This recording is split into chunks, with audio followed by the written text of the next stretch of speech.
bite, but the mics are hot. Oh, We're hot. You eating Cheetos? Eating Doritos Locos. the Red Baron French bread pizza.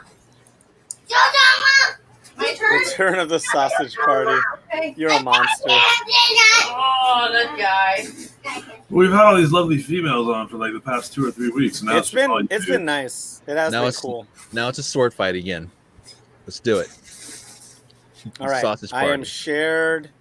Hold on. No, I am on. Are we live? We are live. Okay.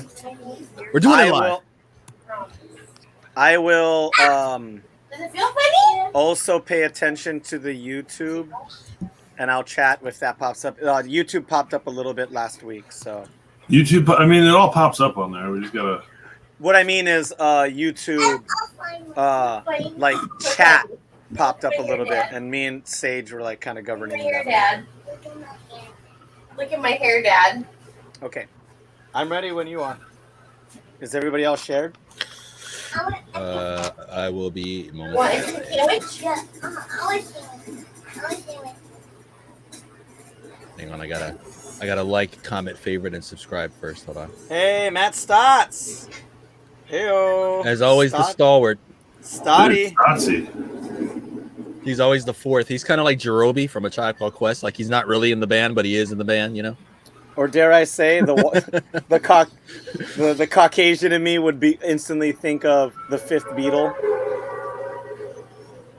There's some Fortnite going on right there. In the background, yes. I know how that goes. You know, I'm gonna have some words on Fortnite just a little bit because I'm running into some issues with it as a parent and as a gamer right now. Well, yeah, talk about issues. I can chime in on that part too. But we've gotten, I mean, hell, right now Allison's playing, so I've gotten the whole family hooked on it. You know what though? It's not that there's anything wrong with playing that. Okay, we'll get into it. All right, you ready? All right, y'all. 3, 2. That's the clap, which means it is a new episode of Salt Tier Podcast, that Soundcasting Network's very own video game podcast, where your argument is not wrestling with your siblings. That's what your argument is. I just got done breaking up that fight all day, so yes, I can relate.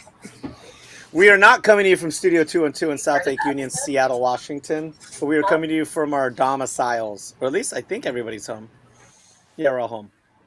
As you can tell. Yeah. My home has that lived-in look. Yeah, we got a lot of Y chromosomes in here today. Is that And, yes, I believe so. We leave so. This is episode 88. For anybody that's checking, it is September in 2020 during the COVID, and I'm just thankful to be part of this beautiful podcast. Woo! And sounds good. First off on deck, I gotta say what's up to the super producer, the Prince of Parmesan, the Sultan of Spaghetti. The one who's I came up with another one, and I forgot it. leading the younger generations astray. Leading the Oh yeah, Lieutenant Linguini. This is Keith the Boogie. Yo. Making it happen. Thanks very much.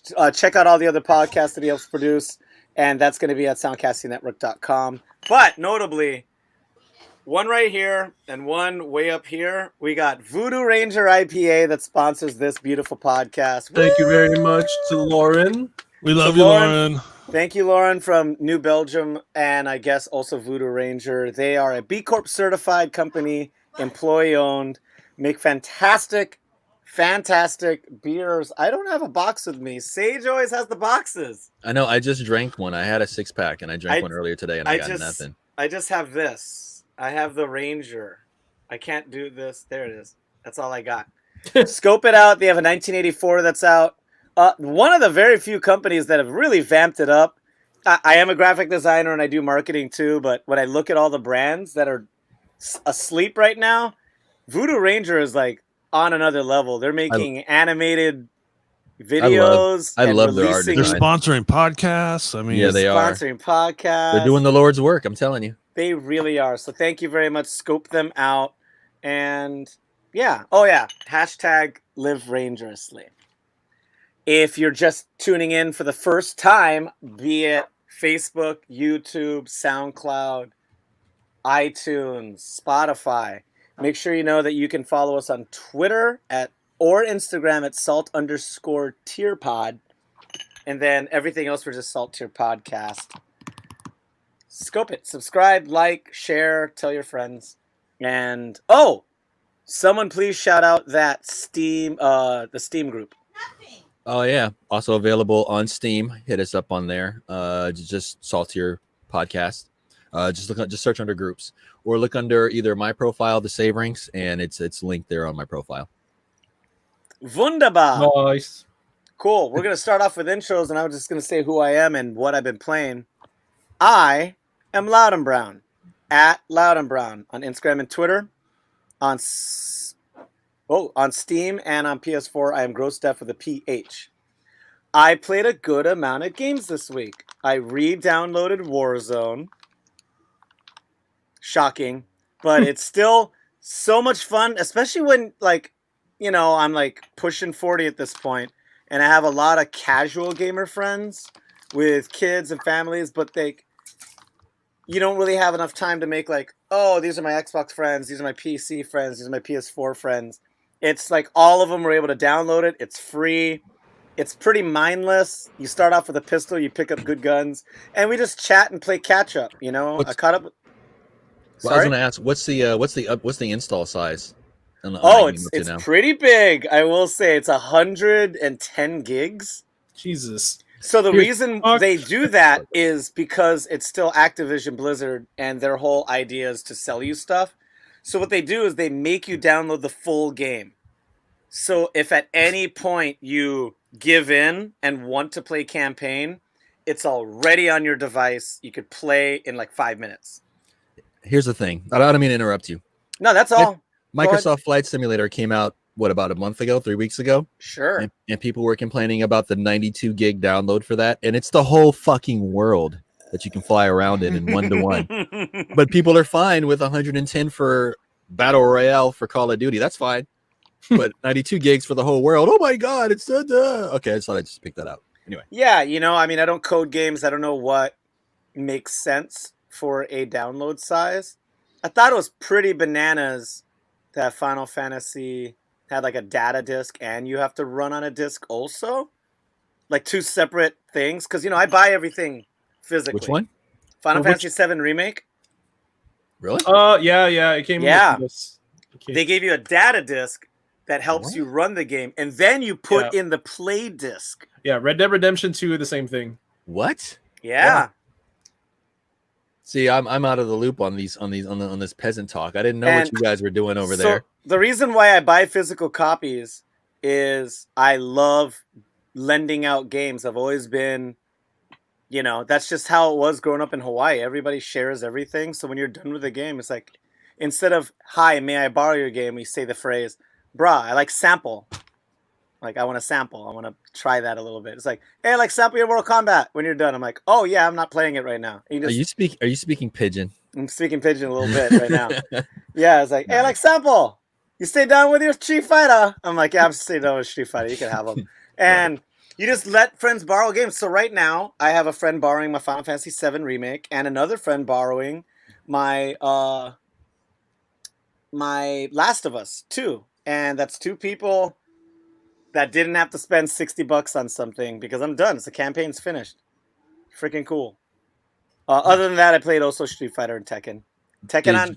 I've knee-jerk reaction, I guess, but I now only play Tekken on PC, just on the off chance that I might see Goon and some of his friends on there, because I don't have friends that play Tekken on PS4. PS4 is mainly just friends that play Street Fighter and friends that play. What are the games that I play on there? Overwatch. Yeah, whatever. Yeah, Overwatch and Street Fighter. Those are the only people I play with socially. But on PC, Tekken, I'm starting to make more friends. More people diving into it, realizing that they should play that instead of Street Fighter because Street Fighter's freaking whack. I'll get into that. Oh boy. But that's all I played this week. I'm gonna kick it over to the goonest goon that's ever been, and I kind of like that we're looking at you and a crotch. Yeah, you like my mannequin over here? Yeah. And some waifu. Everybody, goon P&W. Hey, how's it going, guys? To piggyback off of what you said though, like Tekken 7 on PC is a lot better than PS4 because the native frame delay and like input lag is like substantially less than on like a PS4. So because when you take more frequent matchups too. Yeah, when you take like net play into consideration, for example, like not only do you have to deal with like at least like 2 frames of delay like online, but you also have to deal with 2 frames of native frame delay. So you're like 4 frames of just pure lag for no reason. So that's why like playing on PC always just feels a little bit better. Like that goes for like a lot of fighting games. But anyway, I'm Goon PNW. Catch me on Goon PNW, all my social handles, primarily Twitter. I also run Bonus Round, very much sponsored by Saltier and Voodoo Ranger as well. I've been trying to do some more tournaments for specific fighting games. Like I just did one for Dragon Ball Fighters. I'm doing another one for Tekken this month. I got to announce it and get it ready. And I look forward to doing and hosting those. It's been fun. And obviously holler if you need banners and stuff like that. Because I am bored. I work 20 hours a week, which is not that many hours. I'll have to hit you up. I've been just recycling the ones that you did before. Brah, I got you. They're useful. But aside from that, I really haven't done much. I competed. I entered a random tournament, and I made a highlight clip of my journey to second place because I didn't expect to get there. Now, how many entrants were there? 15. Nice. Yeah. Cool. Online tournament. You made second. Yeah, I beat a sponsored player on the way there, and he got mad salty too. Like you just cost him money. Yeah, he was very unhappy that he lost to me because I was a nobody. So I thought that was pretty funny. But that always feels freaking great. It feels he was. I'm gonna be honest. I'm gonna say it on the air. He kind of sucked. But who was he sponsored by? A group called OFA. I don't know what it stands for. Well, dear OFA, if you're watching, we have your next sponsored player. We think you have a slot open. Me. I'll take his sponsorship instead. Hey, real talk. We should talk to Lauren about building a Voodoo Ranger team for DBZ. Or just fighting games in general. They've already got the name for it. Like they should already be an esports team. There should be a Voodoo Rangers team. Like that'd be fire. That'd be okay. Already got the name. It would be fire. But anyway, aside from that, I've just been playing some games, some cult classic games that have like been on the rise with some buddies. So like, you know, I've been playing Fall Guys. We all know that, but I've also been playing Among Us, which has gained insane popularity over like the last couple of weeks. But we'll get into that a little bit later. So I want to pass it on to the most savory of savorings, Mr. Savorings himself. Mr. Savorings, how you guys doing? Mr. Savorings ... It's good to be back. Yep, good to be back. I've been out like the last 2 weeks, just children and work and just so like as you guys can hear, it's nice and quiet, and I'm not looking over my shoulder to see who's gonna walk through my studio with just their underwear on or something. You know, we got those COPPA laws to worry about these days. It's good to be back. Good to see everyone. I've been doing quite a bit of the gaming. I haven't really been checking our Steam group. I have been on Steam quite extensively. Before I get into the meat of the game I've been playing, I did pick up a game. Well, I didn't pick it up. I played the demo. It's a game on Steam. I'm not sure if it's on anything else. It's called Ultra Kill. It basically looks like you're playing a super high-res version of Quake from like 1996. It's awesome. Really, really good. It's on sale right now, early access for like $15. I just played the demo. I'm kind of really down with that because remember when retro games started getting popular and people were doing like pixel art?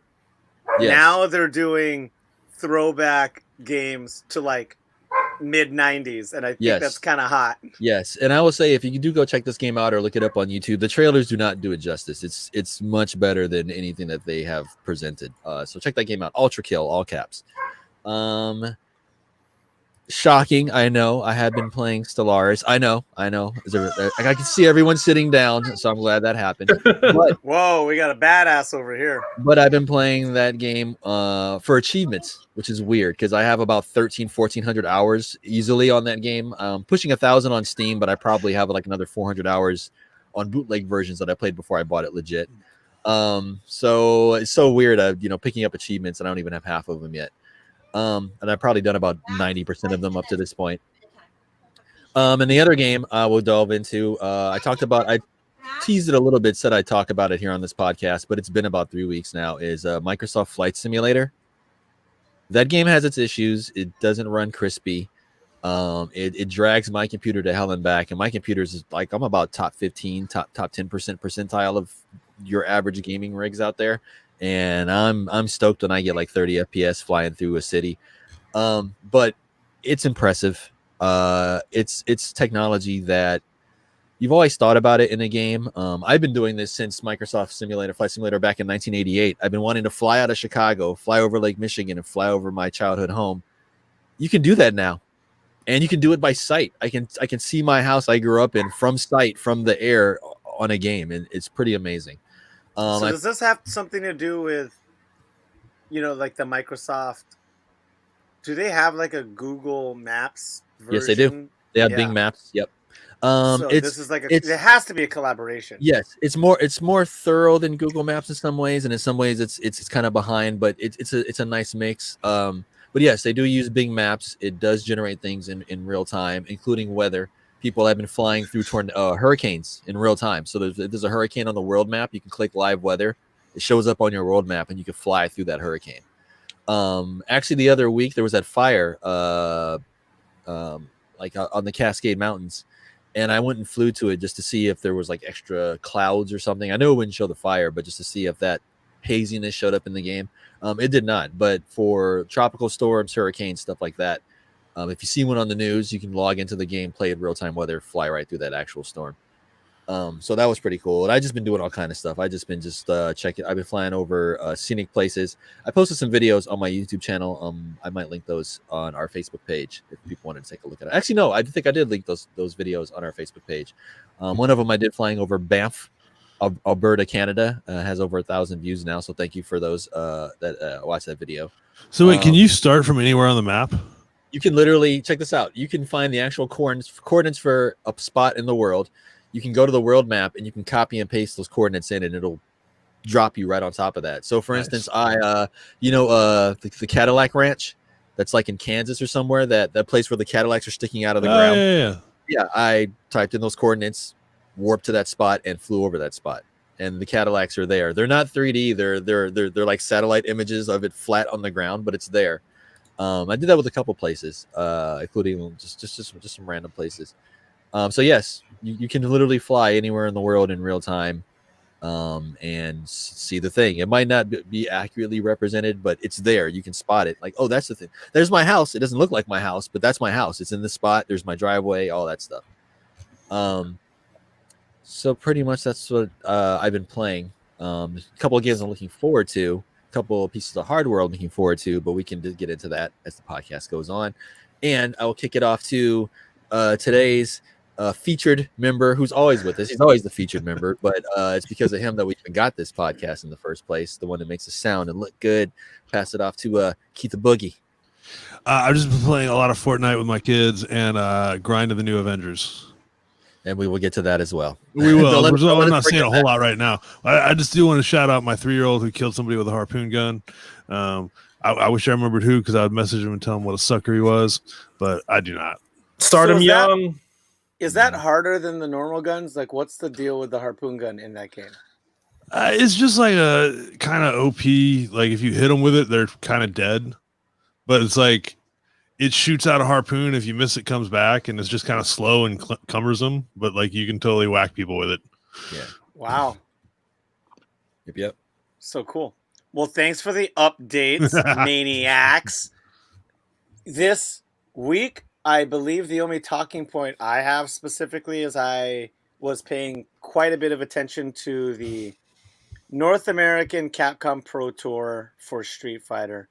I think they may or may not be. I felt like that people were calling it something different because it's not a Capcom Pro Tour. It's just Street Fighter. It's not any other games.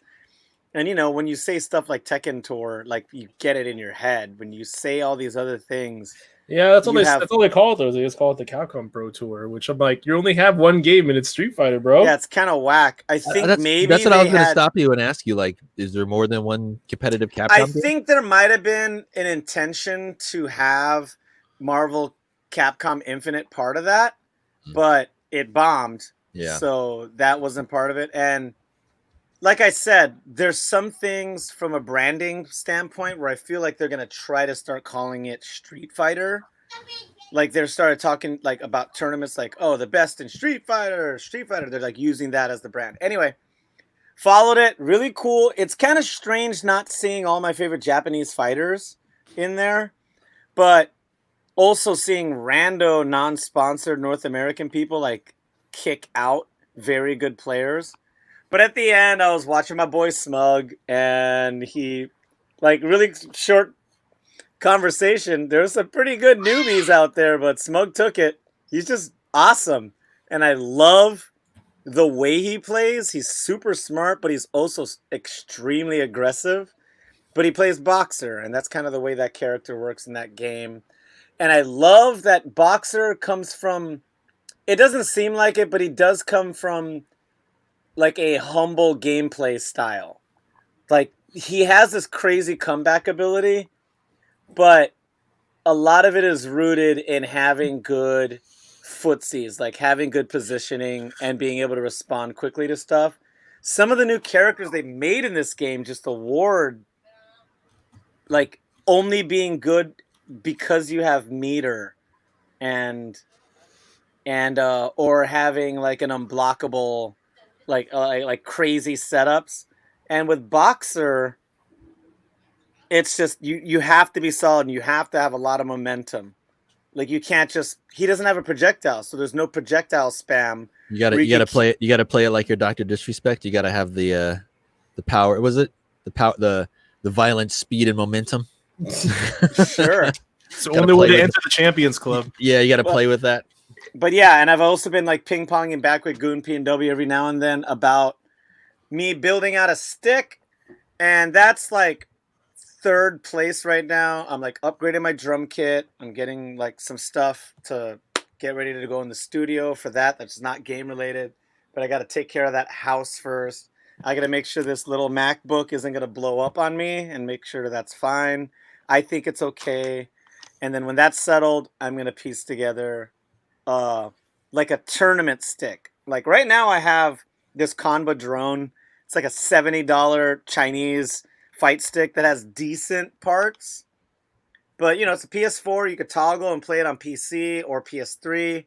And I swapped out really, really good buttons and a fantastic stick. I believe my stick is Japanese, but I bought an almost American taper bat lever, and it's metal. It's heavy with not extremely, but like higher tension on the spring. And it's just, I've never been more comfortable with something I've owned. It's just a little light, like it's travel ready. So it's kind of light and dinky. So the thing is, if you're going to upgrade and like make those sticks of the ones that I did, I'll have you know it's really fucking heavy. So. I know. I've played on one before, which is the reason I want to do it. So I got this one, right? Like yeah. So this thing weighs like almost 10 pounds. I swear to God. Tight. It's really fucking heavy, but it's like made out of like all metal encasing, and like it's actually just really fucking durable. And it's really nice. So yeah, because this is going to be the one that you're going to want to use for like a really long time, right? Exactly. And they're a well-known company. What's it called again? All Fight Sticks. All Fight Sticks, you know? And I looked at it. I was going to get something that's not going to fall off my lap, put some good buttons in it, and then I got to figure out which Shaq Fu art to use for the front. Nice. And that's all my talking points. I know Goon and Savings have so much more to talk about. I'm going to kick it. I'm going to put a question out to Keith the Boogie. Are we talking about FGC first, or are we going to talk about Avengers and all these other games and news and cards? I am ambivalent. I think that you should make that decision because you are the leader of this scruffy pack. We were talking about fighting games, so I'm going to keep talking about fighting games if that's okay with you, Goon. I want you to first kick off with the tournament that you put on, and what's the date of the next one? I'll try to run this real quick so we can move on to other topics at hand. Just real quick, I ran bonus round a couple weeks ago for Dragon Ball Fighters. It went really well. We managed to get almost 20 people, and with the crowd contributing to the pool was like a $540 pool that I was able to distribute out to top 4. So that was, or top 5. So that was really cool. That was freaking awesome. It kept shout getting out, higher. Yeah, it's literally in one day. I was like, you know what? I'm going to donate $40, see where this goes. And after that, like over the course of like 6 hours, I got another $500 in just contributions from like other people. So, you know, with Tekken coming up, I hope to do the same. So we'll see. I need to drop that information soon. So be sure to stay up to date on our Twitter. We have bonus round FGC. That's our Twitter tag. I post all of the tournament stuff on there so you can see what we do. I try to hold one once per month. So be sure to stay on that. But aside bonus round news, so right now, if you guys know anything about fighting games, which I won't get too much into, but the net code for fighting games is horrible most of the time. Most games have the most horrible delay-based net code, mainly because of the fact that like Japanese devs just don't see a point in really changing it to what we call rollback net code, where the consistency of like button pushing is significantly better. Because rollback basically kind of plays like predicting the future, where like, you know, if you're moving forward, and like the last thing that they remembers is you pushing forward, it's going to assume you're still pushing forward, and that way it's going to like, assume that and project it like what 60 frames into the future, right? It's up to like 30 frames into the future. Okay. So that's really cool. Whereas, you know, in delay-based netcode, you push a button, but if you lag, then sometimes that button won't go through, and in the FGC that's called getting your input eaten. So eaten inputs suck. And because of all this, is the reason why I'm talking about this, and that this is a majority of mostly Japanese fighting games. Like American fighting games have rollback, but they're not nearly as popular as Japanese fighting games. So for example, I'm sorry to interrupt, but which games have it? Have rollback? Yes, please. Mortal Kombat has rollback. NetherRealm. Probably Skullgirls has rollback. Injustice Yeah, like that. Injustice. Any NRS game. Skullgirls is an American-made game. They have rollback. Killer Instinct is an American-made game. They have rollback.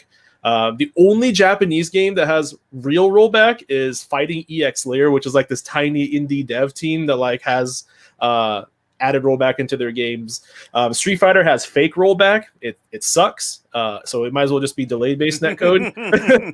But so what people are doing now is that we're using what we call Parsec. Parsec is a software that basically treats it like you are connected to someone else's PC, like a peer-to-peer sharing. So the amount of lag that you would experience is slim to none. It's like playing local. It's like playing on a LAN. So that's really nice. But the downside to Parsec is most of the time when you want to use it, you have to create or use a cloud server.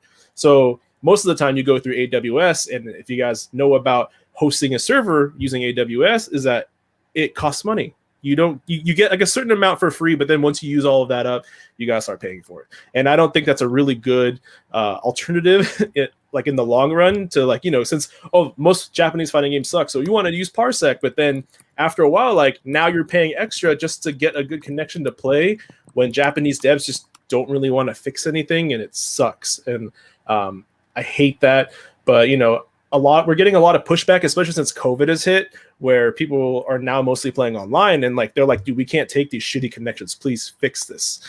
And now Japanese devs are kind of taking it a little bit more seriously. We're hearing some stuff.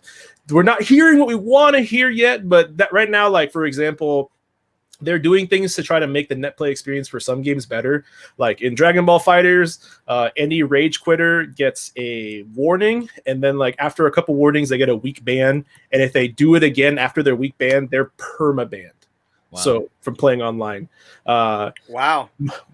Tekken 7 is about to add a Wi-Fi indicator into the game. So it just means that anybody who's playing on Wi-Fi, you'll see that they'll have like a Wi-Fi like symbol next to their screen. So before you push like accept the match, you can say no if you don't want to play against Wi-Fi people, because Wi-Fi players have really inconsistent connections, and it could cause really delay-based laggy bullshit. And hold on. Let's stop the podcast for this public service announcement. for all of the people out there, like this is just for the good of humanity. Do not game over Wi-Fi. Do not like. I don't Just care. don't do it. Not even. It doesn't have to be fighting games. Like shooting games, RTS games, MOBAs. Like your life will be so much better if you just fucking buy an Ethernet cord. Yeah, all the people out there with the Xboxes and your PlayStations and you're playing your Gran Turismos and your Call of Duties and your Halos over Wi-Fi and you think you're hot shit. You might be because everybody else is playing it over Wi-Fi and everybody's running like shit. You just don't know it. I mean, but- even but yeah, just Nintendo don't do dropped. Nintendo dropped an Ethernet LAN adapter, so like you can buy that now and have a LAN connection for your Nintendo Switch. That part you were talking about earlier, I had super flashbacks to like 2005, 2006. Remember when people were playing like Mario Kart Double Dash and Phantasy Star Online Yeah, through the LAN adapter on their GameCube, and you'd have to like run it through your router, and then your computer you'd install this software so you could like peer to peer with another GameCube, and yeah. I had total 2006 flashbacks when you were talking about that. well, so with the whole, I'm gonna try to end all this and wrap this up because this involves the most popular fighting game / Nintendo game currently out is Super Smash Bros. Ultimate. You guys might have heard of it. Yeah. So there's been tremendous fan feedback about wanting a Wi-Fi indicator added to the matchup. So when you queue up with somebody, you can see that they're playing on Wi-Fi, and if you don't want to play a Wi-Fi person, you can hit deny and wait for the next person. So get this, 80% of Nintendo Switch Smash Ultimate players play on a Wi-Fi connection, mainly because they don't want to. 80%? Yeah, they don't want to buy that LAN adapter. Like a good 80%. Good God. Well, hold on. In fairness, how much is Nintendo trying to charge for that stupid thing? For the adapter, it's like $25. What? Yeah, it's $25. What? It's like $25 for that adapter. Nintendo That's charge chill. like non-asshole prices for stuff? Like what? Yeah, so it's not terrible, right? It's not terrible. So Okay. with fans asking this, like they're like, please, like we understand that the majority of like Wi-Fi users play Smash Ultimate. Like give us people that play on a hardline connection the ability to see a Wi-Fi player, so we don't play with those guys. Sakurai was like, well, if we did that, that means that you guys would avoid playing against Wi-Fi people, and that would make it kind of unfair. And that's basically what he said. And then everyone's like, but that's the whole point. Like the majority of fighting game or Smash Ultimate players play on Wi-Fi, so They're doing it anyway. yeah, like they're not gonna get affected by it because they're just gonna play against other Wi-Fi people. The people that want to play on LAN want to play other LAN people, so it's not gonna be that big of a deal. But then, like they just Sakurai was just like, no. All you have to do is if you're playing it over Wi-Fi and you're connecting to other people, just don't show that they're playing on Wi-Fi because it's not going to make a difference to you. If you have it plugged in and hardwired, that should show, okay, these people are running on Wi-Fi. Yeah, that and should that's be the what only. all they wanted. Like they don't care about getting like a net play or net code improvement or quality of life improvement. They're like, if you literally just give us a Wi-Fi indicator, that's all we ask. And like Sakurai and the Smash devs were like, no, that would make it unfair. And I thought that was extremely whack. And a lot like fighting game people are kind of laughing at Smash people right now.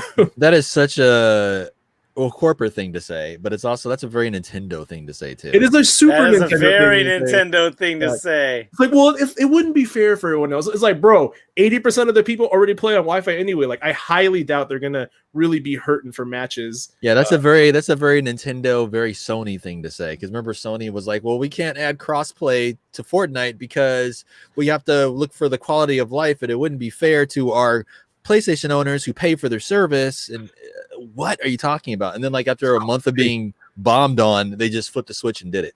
Hey, it's called being lazy. Mm-hmm. It's also They don't called want to add greed. anything. Yeah, they don't want to add anything. Yeah.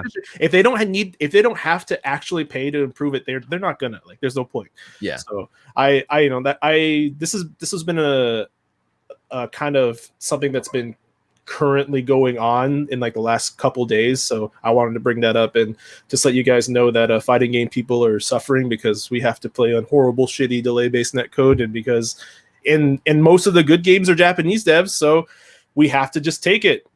Delay-based netcode probably works in Japan, where it's a big ass island, so the connection from like Hokkaido to like Tokyo or Osaka is probably fine. But then in the States, like a connection from California to East Coast, like Florida, is gonna be awful. Like it's gonna be crazy. real fucking shitty. And also, and Goon, this is the reason why I love this community. So much of it is in person. like you could practice combos at home, and if you're like drinking with friends, that's kind of like when I would jump online. But like I would only really be serious if you were like sitting next to someone you were playing against in a tournament. Stop trying to make people internet. stand next to each other in a pandemic, Loud and Brown. What are you doing? I know, but that's the problem. It's a pandemic, and this is why this is becoming an issue. This time last year, this wasn't even a discussion. We just kind of agreed that the netcode was bad. You practice with your friends, and you do little parties at your house, and then when you get to tournaments, you deal with it in the flesh. That's why 1st to 10s are so popular as side entertainment at these tournaments, as people are like, hey, you talk trash when we played online. Now we're here in person at this tourney. We're going to play with no internet interrupting us, run one machine, no complaints, no Johns, basically. And it, like I said, I've been going to tournaments for years and years. And, everybody kind of laughed at playing online, or if someone was good online, it's like, they're great online, but what does that mean? And you will see sometimes people with like a really high fighting game rank just get completely blown up when they show up in person because they're just used to some shit. But anyway, that's it. We're working on it. Hopefully something comes out of it. I think the rollback is the smart way to do this. Right? Yeah. I mean, It's the only way to do it. It should be standard. It's 2020. It's the technologically relevant way to do it. These companies, you're right, they're dragging their feet. They're being lazy. They're just like, we've always done it this way. Well, look at all these companies in 2020 that always did something their way. What happened to them? It's like, we don't have to change the infrastructure that costs money. Why would we do that? But now, like, people are getting pushback. They're like, we'll think about it. But this is a great topic and a great segue into what we're probably going to be going into next. Yeah, I just want to cut a mini segue to switch. Cut a promo, like in just a little tiny intermission. But a lot of people in the FGC have started retiring, quote unquote, to play Final Fantasy 14 online, an MMORPG, which they just announced that that game is free to play for 2 whole games. So the first core game and its expansion Heaven's Ward is now free to play. So all you have to do is pay for the last 2 expansions, and that's it. Like, aside from that, highly recommended. It's probably the most solid MMO that's out right now. It probably is. It's so good. Like everything about it is really good. Like I've been playing that game since March now. So I really recommend it. Anyone who's bored during quarantine, has nothing to do, check out Final Fantasy 14. That shit is free until you hit level 60. It's a great game. If you're a fan of any kind of multiplayer, if you're a fan of any kind of Final Fantasy, it hits all the right buttons. It's and the story is great. So just letting you guys know. And then you still get like the Final Fantasy lore. You still get airships, chocobos, all the summons and all that stuff. And there's cameos. There's cameos from your favorite Final Fantasies. You can fight Kefka at one point from like Final Fantasy 6. You can I think the very, very first boss you play way at the beginning, the first thing that you tame, I think you fight Ifrit is like the first thing you fight. That's cool. You fight Shiva and you fight Garuda. Like there's so many stuff. Like it's awesome. You fight Darude? No, you fight No, I heard Darude. You fight Sandstorm. So real quick, I have a final little caveat. Plug. Yes, for the FGC. Shout out to Daigo. I was watching a video with my fiance, completely unrelated to gaming. It's this channel called Business Blaze that we watch, and the guy just goes through the worst gaffes in corporate history, the most unexpected surprises, the weird history of this company everybody's heard of. I can't remember what video we were watching. I can't even remember what it was about, but about a quarter of the way through it, the dude name drops Daigo in it, and it is the Daigo, like from FGC fame. And he's talking about something. And the way he tied it back into him, I was like, that was really clever. And I was also still, days later, I'm still taken aback how this random dude who I didn't even know knew anything about this. I watched a bunch of his videos, brought him up. So that just goes to show the big crossover, sort of not mainstream appeal, but how some of these names may become household names down the road. And it's really interesting to think that it started with Streetfighter 2 and it started with this and this, and now some random business channel with nothing to do about video games used Daigo as That's a interesting. very relevant reference for whatever he was talking about. I'll have to find that video, but I was just like, you should. I was like, like Daigo, like the Daigo. Is that what he's talking about? And he was. It was pretty interesting. That's dope. Yeah. So yeah. But what do you got for us, Savings? I know we got some news bits going on here. Yes, we got some newsy bits going on. We're gonna segue right from the lazy companies or the corporate so and so, and we're gonna get right into The developers of Stellaris. probably the mother of all lazy developers, the back-to-back winners of the worst company in the world. And that's saying a lot when you consider there's military contractors, there's powered energy companies, there's like all these, like, you know, all out of all the industries, and then our very own EA wins this. Yes, Mr. Electronic Arts. So I'm not gonna like try to like go into because each one of these topics is could be an entire show in and of itself. So I'm just gonna go over the terrible, horrible, rotten, no good week that EA has had just over the last 7 days here. So first of all, we're gonna start off with everyone's favorite rehash. That would be Madden. Madden 21 just came out. It is the lowest rated Madden game of all time on Metacritic, and it is the lowest rated user scored game of all time on Metacritic. Why? What did they do different? It's currently sitting at a 0.4. Well, they haven't done anything different, and that's the point. And this has been building up for years, and people are like, you're just rehashing this. Literally the same broken game. The same broken game. Keep the boogie with the timely. The same broken game. And it started last year. As a matter of fact, Madden Bowl, I think I brought this up on the show before. The guy who won Madden Bowl for the semifinal and the final game, he exploited like a defect in the game, a glitch in the game, and he didn't throw the ball at all for those two matches, and he still won. And he did it right there in front of EA. He did it right there in front of all their judges. And when he collected his check, he was basically like, I won this using your broken mechanics. Thanks for the check. I won this using your broken mechanics. And they couldn't do anything about it because it's literally in the game. So that's kind of when everything was like, you know what? People are like, you know what? Like, okay, I think I'm done. So this year, people are like sitting back. They're just like, oh boy, like they better not do it. So of course they released it. It's a shit show. All the same glitches, all the same stuff. Microtransactions up the yin yang. One of the developers was on Twitter, and somebody pointed out to him like, hey, you know, your game has a 2 out of 5 on Google, right? And he copy and pasted the Google score.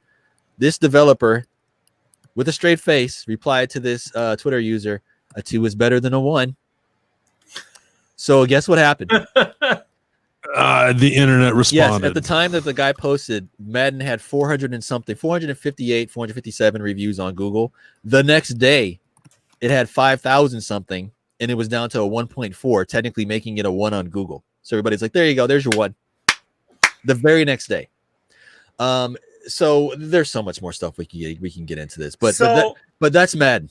Yeah, the thing that comes to my head is, in this age of, you know, modern gaming and streaming and DLCs, do you think this is one of the titles that would benefit from a subscription system? Yes, and that's what everybody's saying. If you're gonna be charging us $60 a year, just charge me like $15 and just update my roster, and let's just call it a day. Like if you're not gonna bother to update the game, I'm not gonna bother to buy the brand new game. So with that said, COD took a gamble on one of their not Warzone, but the one like a couple years before that. Yeah, and they were like, yeah, with the battle pass. Yeah, and they were like, but at the same time, they did have the super fans that are like, I want all of the things. Yeah, and it's the same thing with Madden too. But you can put a dent in that. A lot of people buy Madden just casually. Oh, it's a football game.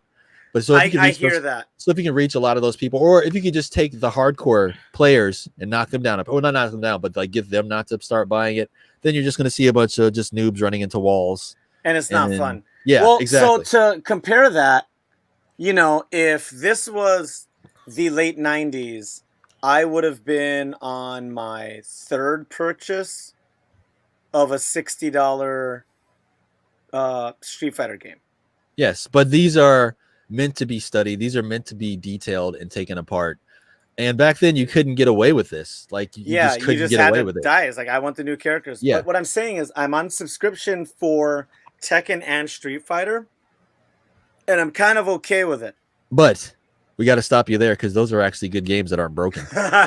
So past that point, it's not the same. So we'll move on to the next part of EA's horrible, rotten week. The Sims. Oh, We all know what The Sims is.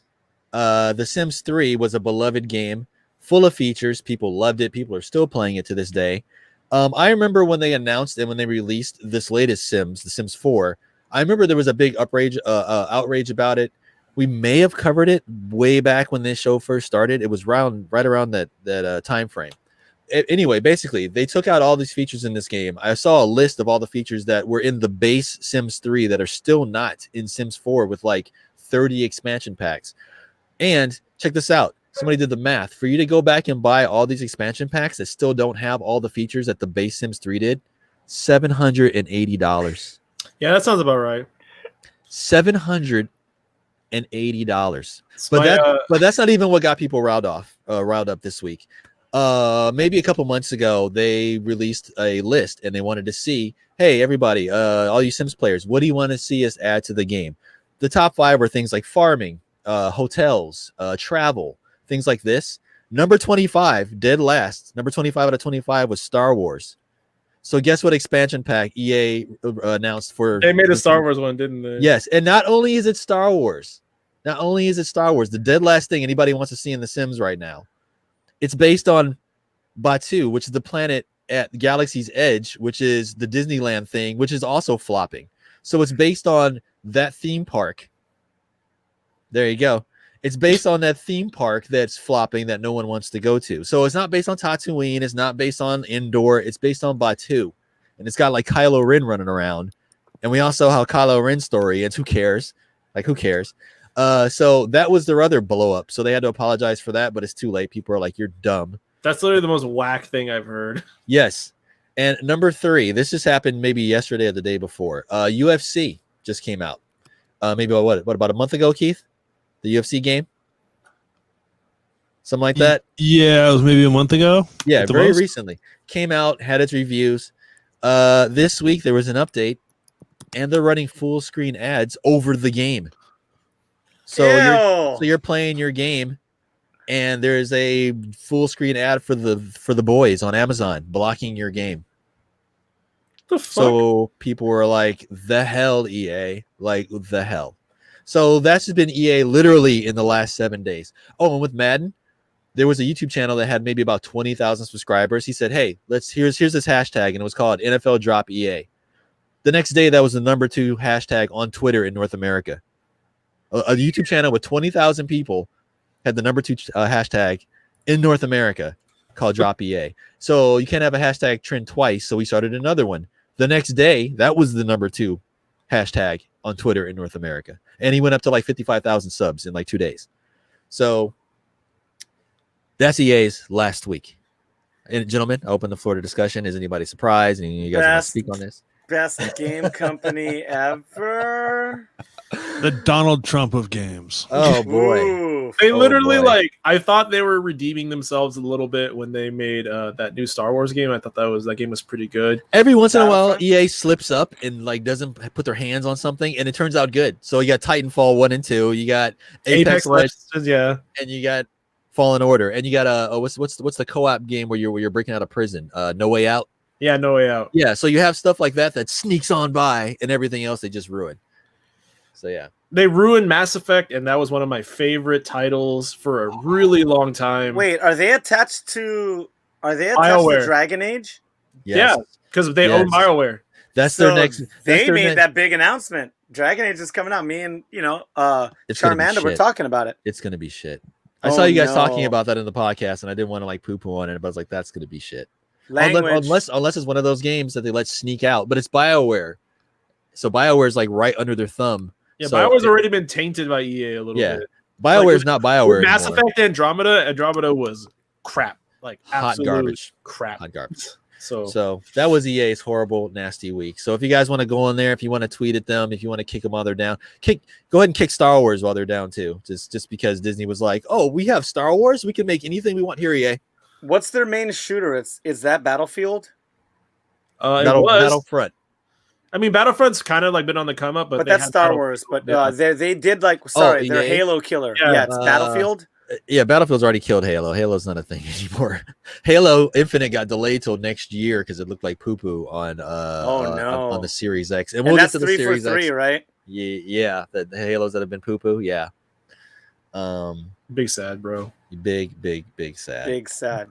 Well, you know, we went over some fantastic topics, and I don't want to cut everything short, but I want to make sure we talk about this a little bit because I have 3 friends currently either revamping or upgrading their tower or building a new one. Don't do it now. And Wait. that's why you got to talk about it. Like, what I know people that are like the new line of GPU, like, is Oh my lord. let's please talk about gaming and not in the living room, but only in your bedroom, because that's the only place. That's where all the computers nerds. can fit. Yeah, That's the only place it fits, right? Right, Yep. Russ? Yep. That You old can't saying. possibly put a computer anywhere else. Yeah, you can do it. Okay, so Nvidia, another company that deserves just all the hate they get, and rightfully so, but they do make a damn fine graphics card. So people are like, okay, fine. Can you explain to the maniacs, like, say you're talking to me 4 years ago about someone that only plays console and has a laptop from Macintosh. Okay. Like, Only plays what is console. a GPU? Okay, a GPU. You know, you plug in your PlayStation and there's pictures on the screen. That's your graphics processor. Your graphical processing unit is the thing that draws all the little triangles that all your little things are made up of. Otherwise known as a video card. Yes. Right? Well, no. Well, a video card is a separate, discrete one that's like its own thing. Okay. Your consoles run on what's called an APU. That's it's basically your computer's brain and the graphics card together on one chip. For instance, your MacBook runs on an APU. It's got its processor and the graphics together on one chip. That means it's better, right? I mean, in some cases, for some cases, in some use case scenarios, yes. So it just depends. So basically, your graphics card. I have one floating around here somewhere. Your graphics card, the single thing by itself that's in charge of everything you see on your screen: video games, spreadsheets, porn, whatever's on your screen. Nvidia has announced their new ones. Also, it just came out that they have 80% of the PC the graphics market share for discrete desktops. And when I say discrete desktops, it's the graphics card that's by itself. You would buy it separately instead of if you buy a laptop and it's got the graphics card already built into it. That's an integrated one. So a discrete one is like if you're buying, like your friend said, a desktop PC and you want to build. I want to get this because I want to play like this. So you'd buy something separate. I thought Radeon was higher on that. No. Radeon's getting their clock clean. They're on the come up. It used to be, way worse than that. They're on the come up. But as somebody pointed out, if you look on the Steam hardware survey, like nobody's rocking the current Nvidia cards. Everybody's stuck with the previous ones, and nobody's really rocking the AMD cards. There's some, but not really. But basically, they just unveiled their new ones. I won't bore you guys with all the details. This is what you need to know. The Salt Shaker, or the Salt Streamer, which is our custom elite PC that we use here for this podcast. It has an RTX 2080 in it. That by itself, yeah, and then forget the numbers, but basically that's as powerful as an Xbox Series X is going to be. Like out of the gate, that graphics card has as much graphics oomph and a little bit more than what the entire Xbox Series X will have graphically, just by itself. The new cards that they unveiled, the 3000 series, are currently on the 2000, the 2080. Now they're going to be going up to like the 3070, the 3080, the 3090. The 90 was never really a thing until this line. But basically, the $500 card that they've unveiled right now, the 3070, is 10 to 15 or 20% more powerful than the next highest up card that we have in our machine right now. That cost $1,300 retail. Just the graphics card for $500. The new one is going to outpace that one. It's going to be 20 teraflops of graphical compatibility. You can't really. Teraflops is just how many triangles it can draw. Everything you see on your screen, all your games, they're all triangles. It's all made out of triangles, and the computer fills it all in and fudges it. And oh, look, a ball. It's Rocket League, but it's a bunch of triangles. Is that triangle R, G, and B? No, that's later on. That's the PC Master Race. Am I thinking of pixels? No. Polygons. So basically, teraflops is a measurement of how many millions of those it can draw per second. The current high-end card, the 2080 Ti, the best card you can buy for the money, has about 13 teraflops, $1,300. So basically, like, what's that? Like a dollar a teraflop, a dollar, like $10 a teraflop, whatever, however that math works out. The new one for $500, 20 teraflops. If you're wondering how that stacks against your console, the PS5 roughly about 10.5 teraflops, the Xbox Series X about 12. This next one for $500, which is roughly what the Xbox Series X is going to cost for the same price, 20. The 3080, something like 28 teraflops, and the flagship one is something stupid like 48 teraflops. So basically, four times the power. Have they disclosed how much the 3090 will cost? The 3090 will be $1,400, $1,499.99. But check this out: it's built for 8K 60 FPS gaming. 8K 60 FPS, and they showed Doom running on it at 8K at 60 FPS. I'm gonna send a link. Can you really notice anything Hold like on. with Here your you go, eyes? London. At that point, it's going to be resolution and stuff, and you're mostly going to be playing it upscaled unless you're one of the people that just showed out like 10 Gs for an 8K TV.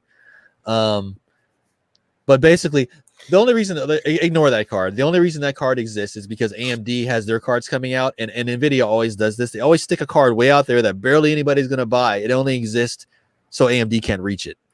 So AMD stuck competing with like their mid-range and down cards. That's the only reason that card exists. It's just a big FU to AMD. Like, nah, you can't match this. Whatever you're gonna do, you still can't match this. Remind me what you have in yours.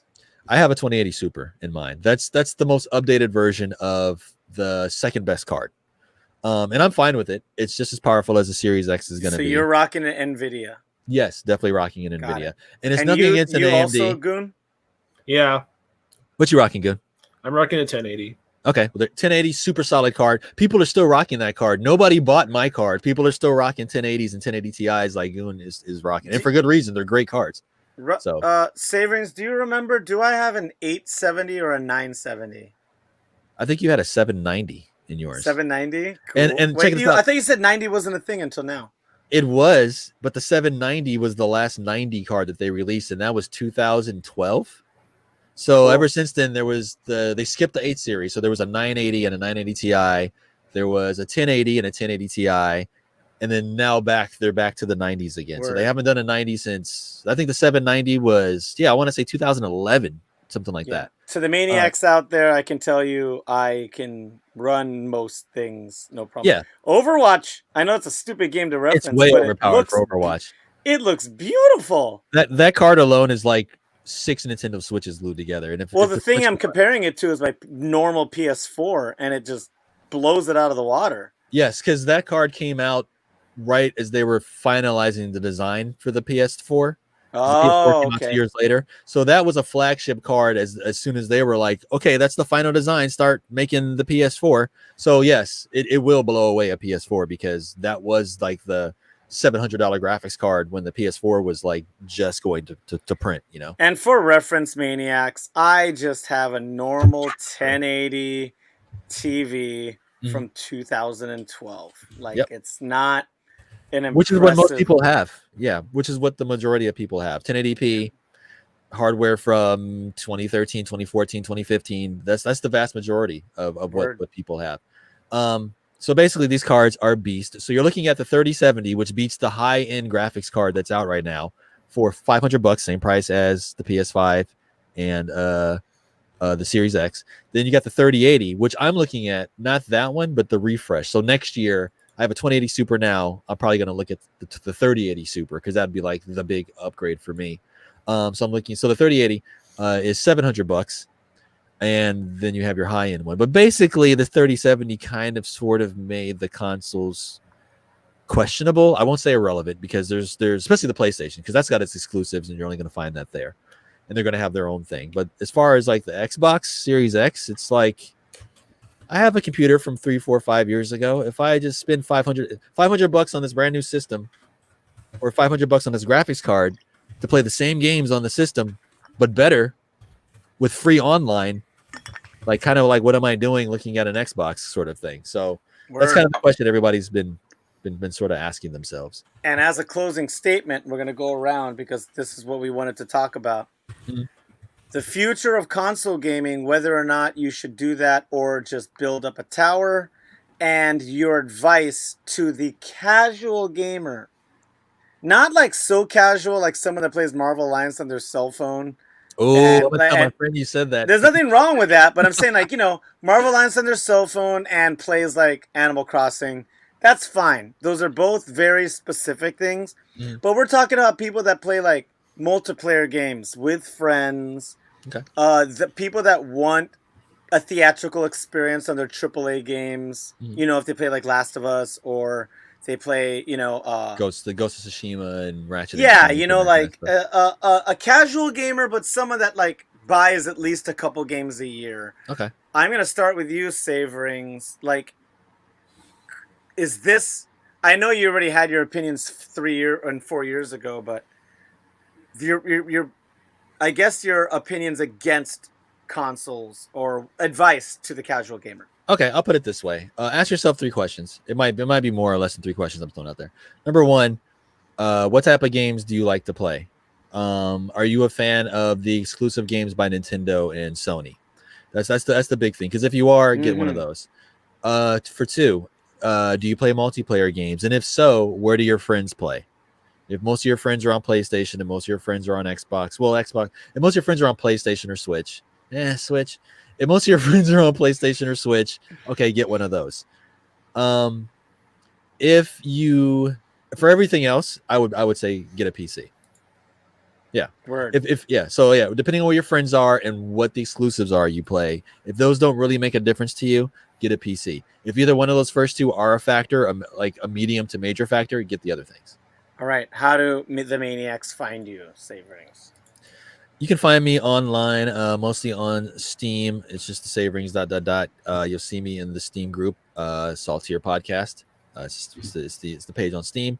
That's about it. I'm just like goofing, and if you want to play something, trying to get some Stellaris going, some multiplayer, and that's about it. I will pass it on to the Goonish one. It's about that time, isn't it? Yeah. Wow. It's Advice really nice to the casual gamer.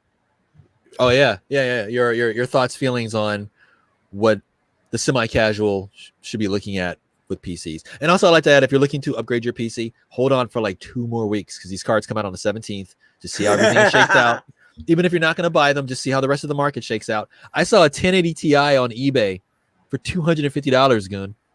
What? A 1080, yes, there was a 1080 Wow. Ti, the former flagship That's graphics pretty card good. for $250. That's ridiculous. That's less. That's That's pretty less than an Xbox One S. You can have a Yeah. 1080 Ti. That's ridiculous. But anyway, Well, my advice to casual gamers is figure out what you want to play primarily when it comes to building your PC, because you're not going to need high tech, like state of the art graphics cards if you just want to play like a AAA title on like low to medium res if you don't care about graphics all too much. Yeah. It's just really about finding out like what you want out of your system. I know it can be pretty jarring when people look at builds and they're like, oh my god, like all the shit that my friends recommend me is like $1,500 total. It's like, well, like try to put some things into perspective. We can cut down on a lot of stuff if like what you really want to play and you don't plan on exceeding that. Like you don't need a $1,500 build to play League of Legends. You can build a badass PC right now for like brand new for like $500 maybe $400. And like $700, if you spend like $700, you can even get a PC that'll last you several years. Yes, until you swap out. Like it just like don't let the stats and like the numbers and the prices deter you from what you actually want, and speak with people that have a little bit of insight on that and save yourself some money. Excellent point. Just what he said. Go to Reddit. Go to like the PC Master Race subreddit and just ask. Be like, hey, I want to play these games at this resolution. Like, what should I be looking at? And people are very helpful, and we'll send you links, and we'll say, hey, I'm running this. I play that game too, and I'm running this. Blah blah blah. The days of $1,500 PCs to be functional is over. Like those days way are over. Yeah, that was over back in like 2014, 2016. Yeah. Like you can make a rig run for $600, like easy, and that rig will last you for some time. And all at that point, like, all you need to really do is upgrade your GPU when it comes to it, and upgrade your like RAM when you have to if you feel like you need more. But yeah, that's all. That's really all I got for people. Like I think start looking outside of like the box. Like don't tunnel yourself into like, oh well, everyone's paying this much for a PC, so maybe I should. It's like, well, no, like those people want to do different things than you do. So take a step back and look at what you want. Most definitely. Good advice. I will pass it off to Mr. Boogie, Mr. Keith the Boogie. I'm just a console peasant, so I don't really have anything to say on this except For now. that Russ just likes to make fun of me because I just like my PS4. Hey, you know what? That's okay. That's okay. I mean, it's okay for me. I don't know if Save Rings is all about that, but it's okay. Save Rings is just sitting over there sending me death hate. He's like, oh, but don't you know you can just take your computer and plug it into your TV and it's like the same thing. And you just need like these 5 extra wires and 2 extra cables and a Rube Goldberg machine to make your controller work like a regular controller. And it's like so simple, dude. Why are you so stupid? Yeah. Look at me. I got my Xbox controller right here. You just turn it on. Look, you want to see how you play console games on a PC? Look. Ta-da! I can play now. I can play now. Look, it's linked to my computer. Look, it's Bluetooth. It's fine. I wish PS4 controllers did that. They do. They do. Really? On PC? Yes, because these are Bluetooth. So you just turn on the Bluetooth and you hit the home button and it goes, oh, a PlayStation controller. And then Steam, you sacrifice a virgin under a full moon with wrapped in garlic, and everything works perfectly. Look how dusty it is. Do it, you stupid peasant. Look how dusty it is. Virgins were obviously not having any fun anyway. Controller color too. I love it. I always get the blue. So yeah, it's Bluetooth. You just turn on the Bluetooth on your computer. You go bloop, and it goes, oh, PlayStation controller. Okay, you're good. I didn't know there was a Bluetooth feature. I'm about to. Yep. And Steam has it natively. You can just go into Steam and go to settings and go. Wow, dude, I'm stupid as hell. All right. Well, Maniacs, for me to close this out, I'm probably one of the most important people to talk about this because I only bought a PS4 because of very few games. I wanted my Kingdom Hearts, I wanted my Final Fantasy, and most of my friends played Street Fighter on PlayStation. And the FGC in Seattle at the time was mostly PS4s, like a lot of them. So I went that route. And even then I was frugal. I found one used. But since then, I've gone out and built a PC for the living room because that's the only place you can play them? Yes, the only place. Well, I built this to be a living room PC. It just hooks up to the TV. And the whole point of this was to play Cuphead with friends and Steam games with friends when they stay over for PAX. And then it also bled into, hey, now I could just make this my Steam, I could play Steam on this, and this is cool. And I found a used tower for $150. Yeah, we went to RePC or something. Where'd you end up getting? Well, no, we looked at RePC, and then we ended up buying. You talked me into. You linked me. It was on eBay, right? On eBay. Yep. It's $150, and the shipping was cheap. It was like $10 or $15. I got it to my door within a week. And everybody has gamer friends that have extra parts. I was able to get a keyboard and mouse from a buddy that didn't need it. Another one had like a really small extra hard drive that they didn't use because they ended up buying a bigger one and they won something at PAX or something. And then somebody upgraded their GPU and handed me down my 970 or my 870? Your 790. 790. Yeah. Whatever. You're still rocking the Fermi. That's so crazy. Yeah. You're rocking a Fermi GPU. What? Yeah, the Fermi, the 700 series. That's that's crazy. Yeah, when those came out. And it's the system in my living room. And, I jump onto strange websites and stream I don't know if you need Hulu it, TV shows and stuff. I have an old ass 960 right here next to me. If you need it, I don't know if it's better. Yeah, I think the 790 is still better. Really? Damn. Yeah, 960s were kind of junk. I better throw this shit away then. Yeah, basically. Yeah, how about we give it away? 960s are doorstops right now. Basically. No way. It'll be a giveaway at the next bonus round. Do not give away Maniacs. We're giving away a 3-year-old card. What's good? Maniacs, that was bad 3 years ago. Exactly what everybody on the here loser. said. Yeah. Pick your gaming console according to your community. The if booby it's prize. not a community, you really should be leaning into a PC. The fact and What? the reason that I solidify this, Are you saying is- PC games don't have communities? Are you serious? what I'm saying is You're more saying if you so don't because have a it's just- community, go Oh. for the PC. Oh, for sure. Yeah, It's just that's easier. all it is. The reason I'm It's gonna a brotherhood. cement this is our buddy that came out of the podcast a little while ago, one of Skylar's buddies, Blue, pulled the same move I did. He got a $150 old office cubicle machine, got the upgrades he wanted. I think out the gate with his monitor, I don't even think he spent $500, and that thing's gonna be future proof for a year, probably 2, maybe 3. Depending that on what he's thing is playing, going- yes. Yeah. That thing's going strong. Yeah. As long I as he's think- not trying to play like brand new Far Cry or something on it, he's fine. Word. And I want to also thank all of you maniacs, but not as much as I want to thank. Let's see if I got this right. Boom! Oh, wrong side. Boom! Voodoo Ranger IPA for sponsoring us. Remember, once We again, love they're you, B Corp- Lauren. Love you, Lauren. Thank They're you. B Corp certified, employee owned. Hashtag live dangerously. Check out their new flavor, their new brew called the 1984. That's the It's one that you wild. got there in the corner, right next to you. Yeah, right here. Oh, shoot. No, the right one, the here. graphic. There you go. Boom. Yep. It's freaking gorgeous. And also, as an outro, make sure that you like, subscribe, and follow us at Salt_Tierpod on Instagram and Twitter. Salt Tier Podcast on YouTube, Facebook, Spotify, All the places. all the Steam. places, and Steam. And as an outro, we are on the Soundcasting Network. Keep the boogie. What is going on with the studio? Who's spitting that hot podcast content? Matt James and Justin Free drink a lot on how to be a better drinker. And they're on video now. I saw that. Nice. Yes. Hey, keep the boogie. Yes. Emperor Lotte, where on earth would you ever get an idea to do a video of your podcast? How on earth would you get I an couldn't idea figure it like out, man. that? It came to me like a bolt of lightning. I was Oh, thinking, like well, a bull. It had nothing to since do. I'm obviously not gaming on this PC I have for streaming, I should probably use it for something else. Oh, I'm glad. And yes, maniacs, please check out How to Be a Better Drinker. This is a perfect time to like build up your home bar, learn more about cocktails. It's a fantastic universe.